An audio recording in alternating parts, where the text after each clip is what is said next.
करता पुरख निर्भव निर्वैर अकाल मूरत आजुनी सैभं गुर प्रसाद।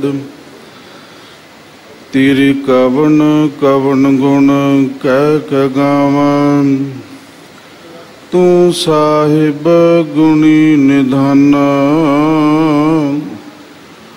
तुमरी महिमा बरन ना साकां तू ठाकुर ऊच भगवाना। इक अरदास पाठ कीरत की गुरु रामदास राखो शरणाई। इक अरदास पाठ कीरत की गुरु रामदास राखो शरणाई। चवर छतर तखत दे मालक कलयुग दे जहाज शब्द गुरु श्री गुरु ग्रंथ साहिब पातशाह महाराज जी की पावन पवित्र हजूरी अंदर जुड़ बैठे समूह सतसंगी जनों वडभागी हो।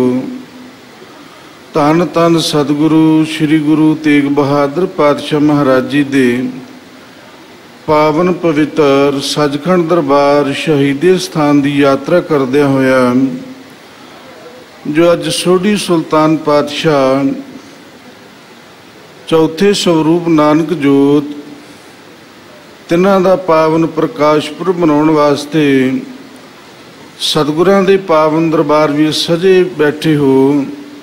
गुरु प्यारिओ आप धनता दे युग हो। सतगुरु की अपार कृपा दे पात्र बन रहे हो। अपने जीवन का समा जो सतगुरु पातशाह महाराज ने बख्शिश किया है सतसंगत करदियां होया बतीत कर रहे हो। सतगुरु पातशाह महाराज जी कृपा करन अपने दर दरबार ते अपने सारी संगत की हाजरी प्रवान करन।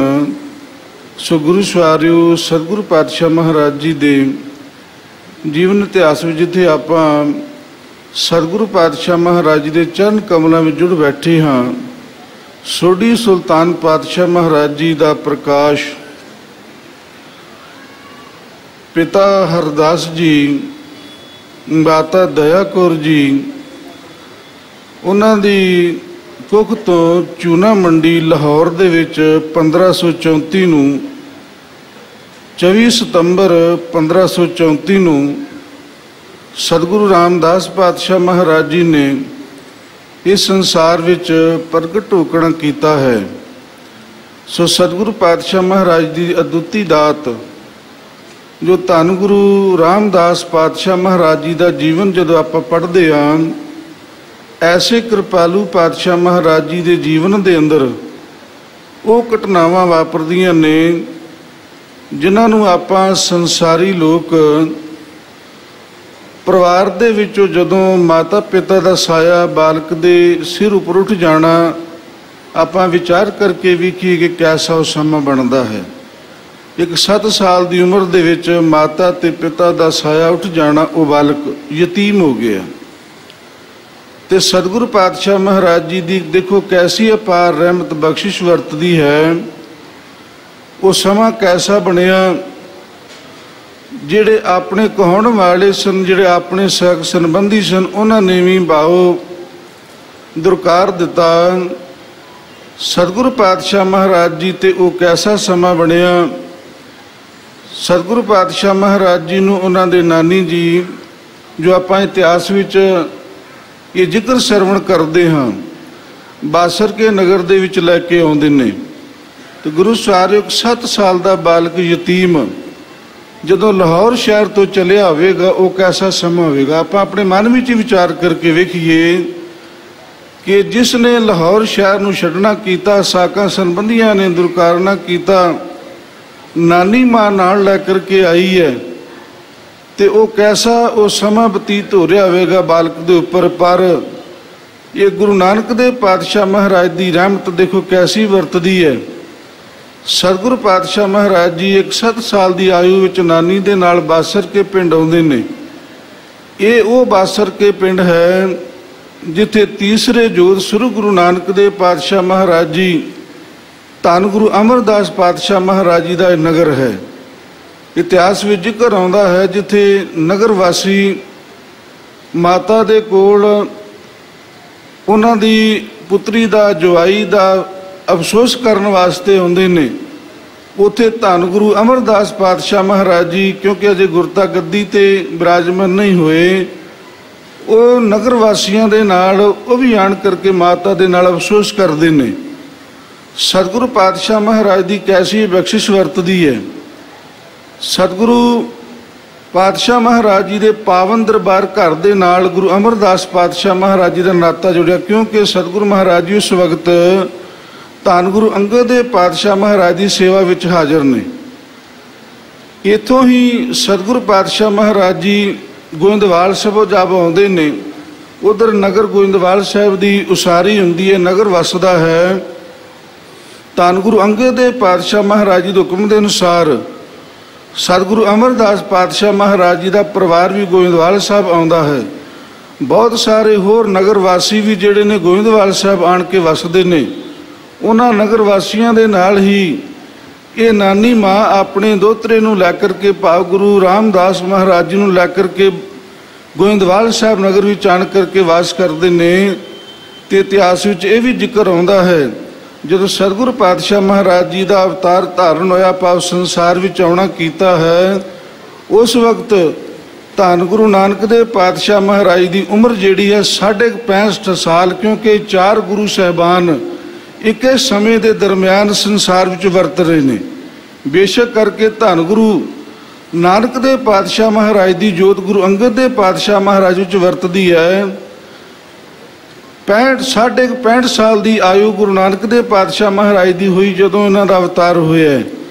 30 साल की आयु धन गुरु अंगद देव पातशाह महाराज की हुई है, तो 55 साल की आयु जिहड़ी है गुरु अमरदास पातशाह महाराज की है।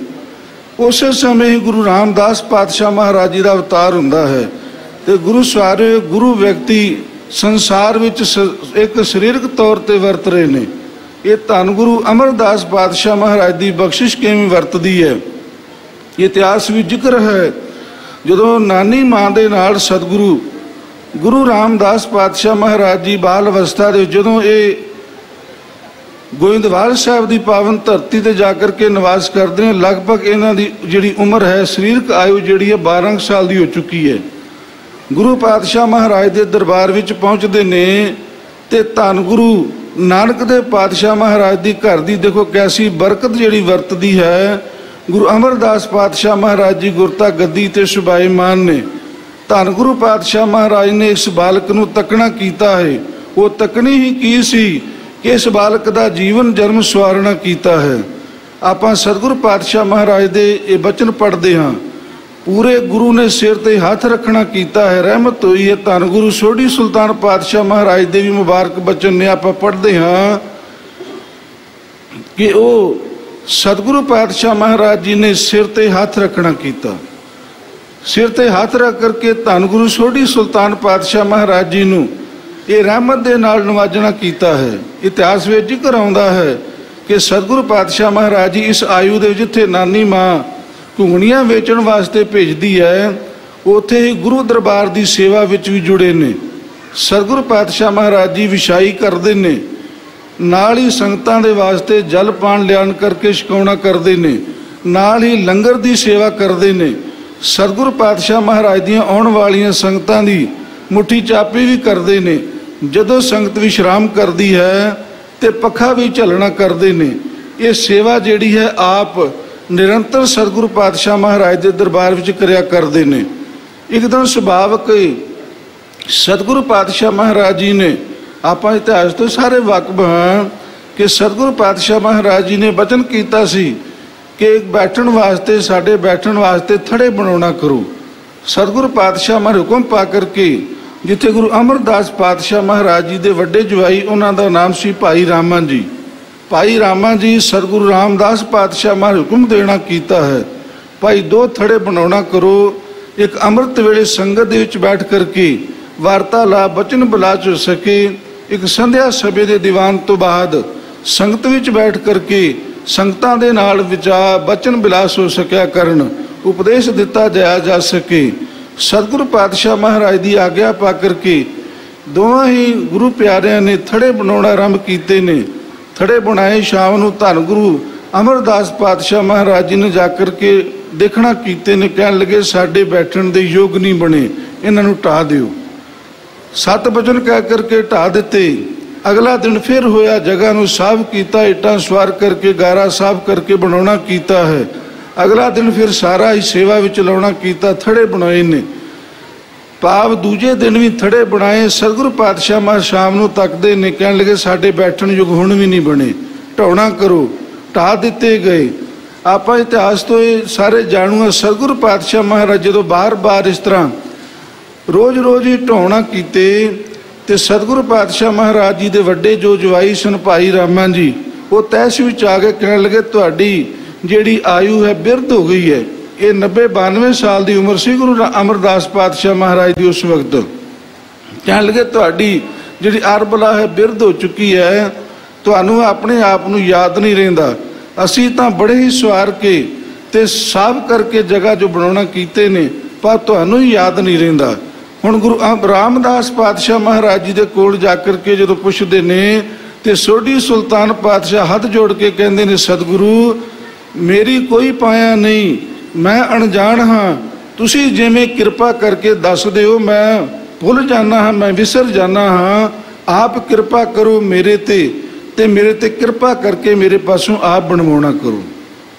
सतगुरु पातशाह महाराज जी की इत्थे देखो अपार बख्शिश वरतदी है। जदों आपां इतिहास विच ये जिक्र पढ़ते हाँ कि उन्हां सोढियां ने जिहड़ा कुछ समय अपने उस बालक नूं भाव मानो गल लाउण तो गुरेज कीता सी, अज वो गोइंदवाल की धरती ते आए ने ते मन विच विचार ही चलो साडा इत्थे पुत्र है, भतीजा है, उन्होंने चल करके तकीए, क्योंकि वो सहुरे घर विच रहिंदा है ते गुरु अमरदास जी का जवाई है। आपां इतिहास तो सारे वाकिफ हाँ कि गुरु अमरदास पातशाह महाराज की जो बच्ची बीबी भानी सी, उन्हां दी शादी गुरु अमरदास पातशाह महाराज ने जो कि सतगुरु रामदास महाराज नाल कीती है। जदों आण करके तकते ने उस वक्त बौली साहब की सेवा चलती है तो बौली साहब की सेवा दे विचों अजे सारे शरीका बरादरी वाले आए ने। की देखते ने कि अपने भतीजे नूं असीं देखांगे बड़ा सुखमय जीवन बतीत कर रहा होवेगा, बड़े ऐशो आराम की जिंदगी बतीत कर रहा होवेगा। उधरों सतगुरु रामदास पातशाह महाराज जी कहते ने टोकरा भरिया होया सीस ते मिट्टी का लै करके बाहर निकले ने। इन्हां ने तकिया है, रोह विच आ गए, गुस्से विच आए ते बचन कीते ने। गुरु अमरदास पातशाह महाराज जी दे कोल आण करके कहण लगे, वो तां अणजाण सी, तुसीं सियाणे सी, तुसीं ये की कीता कि अपने जवाई नूं भावे मजदूरी वाला काम जिहड़ा दिता होया है वो सारा मिट्टी घट्टे दे नाल भरिया होया है। देखो सतगुरु पातशाह महाराज की कैसी दात वरती है। वचन कीता सी कि जिसनों तुसीं मिट्टी घट्टा कह रहे हो, जिस टोकरे नूं तुसीं मिट्टी दा भरिया होया कह रहे हो, इहदे सीस ते छत्र झुलदा है। ये उस प्रभु परमात्मा की दात है ते बख्शिश वरतदी है। ते गुरु साहिब जिसनों तुसीं मिट्टा कट्टी कह रहे हो, ये भाव सारा चंदन है। ये ते ये जिहड़ा है ये आउण वाले समय विच ये उस दातां दा मालक बनेगा। गुरु पातशाह महाराज की ये दात वरती ते गुरु सारिओ सतगुरु अमरदास पातशाह महाराज ने बख्शिश की है, अपनी रहमत वरतौना की। धन गुरु सोढी सुल्तान पातशाह महाराज जी नूं चवर छत्र दे मालक बनाउणा कीता। आपां देखते हाँ संसार विच वड्डे वड्डे राजे महाराजे वो अपने आप नूं संसार विच बादशाह कहाउण वाले जिहड़े जिन्हां दे छत्र कदी झूलिया करदे सन, अज उन्हां दे ना छत्र रहे, ना वो बादशाहतां रहियां, ना वो बादशाह रहे। अज धन गुरु रामदास पातशाह महाराज दे सिर ते छत्र झुलदा है। धन सतगुरु रामदास पातशाह महाराज की वड्डी वडियाई हुंदी है। वो सोढी सुल्तान पातशाह महाराज का पावन पवित्र सचखंड दरबार, जिथे हज़ारां की गिनती नहीं ਲੱਖਾਂ ਦੀ ਗਿਣਤੀ ਵਿੱਚ ਜਾ ਕਰਕੇ ਸੰਗਤਾਂ ਦੀਦਾਰ ਕਰਦੀਆਂ ਨੇ। ਐਸੇ ਕਿਰਪਾਲੂ ਪਾਤਸ਼ਾਹ ਮਹਾਰਾਜ ਦੀ ਵੱਡੀ ਵਡਿਆਈ ਸੰਸਾਰ 'ਚ ਵਰਤਦੀ ਹੈ। ਉਹ ਧੰਨ ਗੁਰੂ ਰਾਮਦਾਸ ਪਾਤਸ਼ਾਹ ਮਹਾਰਾਜ ਦੀ ਬਖਸ਼ਿਸ਼, ਜੋ ਗੁਰੂ ਨਾਨਕ ਦੇ ਪਾਤਸ਼ਾਹ ਮਹਾਰਾਜ ਨੇ ਸਤਰ ਸਿੰਘਾਸਨ ਦਾ ਮਾਲਕ ਬਣਾਉਣਾ ਕੀਤਾ ਸੀ, ਐਸੇ ਕਿਰਪਾਲੂ ਪਾਤਸ਼ਾਹ ਮਹਾਰਾਜ ਜੀ ਦਾ ਅੱਜ ਆਪਾਂ ਜੋ ਪ੍ਰਕਾਸ਼ ਪੁਰਬ ਮਨਾ ਰਹੇ ਹਾਂ, ਤੇ ਗੁਰੂ ਸਵਾਰਿਓ ਇਹ ਪ੍ਰਕਾਸ਼ ਪੁਰਬ ਮਨਾਉਣੇ ਆਪਾਂ ਨੂੰ ਤਾਂ ਹੀ ਆਪਾਂ ਇਹਨਾਂ ਦੇ ਖੁਸ਼ੀਆਂ ਦੇ ਪਾਤਰ ਗੁਰੂ ਦੇ ਬਣ ਸਕਦੇ ਹਾਂ ਕਿ ਜੇ ਗੁਰੂ ਦੀ ਦਿੱਤੀ ਹੋਈ ਦਾਤ ਨੂੰ ਕਮਾਉਣਾ ਕਰੀਏ, ਗੁਰੂ ਨਾਨਕ ਦੇ ਪਾਤਸ਼ਾਹ ਮਹਾਰਾਜ ਦੀ ਘਰ ਦੀ ਗੁਰਸਿੱਖੀ ਨੂੰ ਕਮਾਉਣਾ ਕਰੀਏ। ਇਹ ਦਾਤ ਸਾਨੂੰ ਪ੍ਰਾਪਤ ਹੋਈ ਕਦੋਂ? ਸਤ ਸੰਗਤ ਵਿੱਚੋਂ ਆਣ ਕੇ। ਤੇ ਮੇਰੇ ਪਾਤਸ਼ਾਹ ਮਹਾਰਾਜ ਦੇ ਮੁਬਾਰਕ ਬਚਨ ਨੇ ਕਿ ਸਤ ਸੰਗਤ ਕੈਸੀ ਜਾਣੀਏ ਜਿੱਥੇ ਏਕੋ ਨਾਮ ਵਖਾਣੀਏ। ਭਾਵ ਸਤ ਸੰਗਤ ਕਿਆ ਹੈ? ਉਸ ਨੂੰ ਜਿੱਥੇ ਗੁਰੂ ਦੀ ਗੱਲ ਹੋਵੇ, ਗੁਰੂ ਦੀ ਬਾਤ ਹੋਵੇ, ਗੁਰੂ ਦੀ ਵਾਰਤਾਲਾਪ ਹੋਵੇ, ਬਾਣੇ ਦੇ ਬਚਨ ਹੋਣ, ਉਸ ਨੂੰ ਸਤ ਸੰਗਤ ਕਿਹਾ ਹੈ। ਸੋ ਗੁਰੂ ਸਵਾਰਿਓ ਸਤਿਗੁਰੂ ਪਾਤਸ਼ਾਹ ਮਹਾਰਾਜ ਜੀ ਬਖਸ਼ਿਸ਼ ਕਰਨ। ਸੋ ਪੰਥ ਦੇ ਮਹਾਨ ਵਿਦਵਾਨ ਸਾਡੇ ਵਿੱਚ ਭਾਈ ਸਾਹਿਬ ਭਾਈ ਬੰਤਾ ਸਿੰਘ ਜੀ, ਜੋ ਸੁਭਾਏ ਮਾਨੇ ਆਪ ਸੰਗਤਾਂ ਦੇ ਨਾਲ ਰਹਿੰਦੇ ਸਮੇਂ ਵਿੱਚ ਸਤਿਗੁਰੂ ਪਾਤਸ਼ਾਹ ਮਹਾਰਾਜ ਦੇ ਇਤਿਹਾਸ ਦੀ ਜੋ ਬਚਨ ਬਿਲਾਸ ਸਾਹਿਬ ਜੀ ਨਾਲ ਸਾਂਝੇ ਕਰਨਗੇ।